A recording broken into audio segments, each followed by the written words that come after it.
दोस्तों, मैं मुन्नी मरिया बोले, मेरे यूट्यूब आप लोग का स्वागत है। चलिए ठीक है, आप लोग के आगे हाथ जोड़ के विनती करती हूँ। आप लोग लाइक सब्सक्राइब और कमेंट जरूर बताना कि गाना कैसा है। चलिए ठीक है, कैसा गाना हमारा आप लोग कमेंट करेंगे तभी पता चलेगा। चलिए ठीक है, सुना रही हूँ नाच गीत।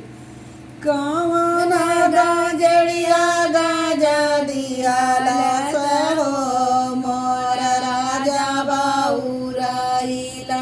कौन गाजड़िया गाजा दिया सहो मोर राजा बाउराइला। राजा बाउराइला पोखरा चली गईले। राजा बाउराइला पोखरा चली गईले। लूट लगला पानिया में लहरा हो मोर राजा बाउराइला। लूट लगला पानिया में लहरा हो मोर राजा बाउराइला।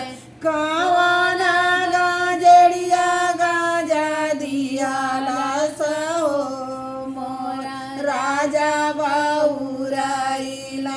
कौन गाजड़िया गाजा दिया सहो मोर राजा बाउराइला। राजा बाउराइला बगैचा चली गईला। राजा बाउराइला बगैचा चली गईला। लूट लगना पेड़वा पलहरा हो मोरा राजा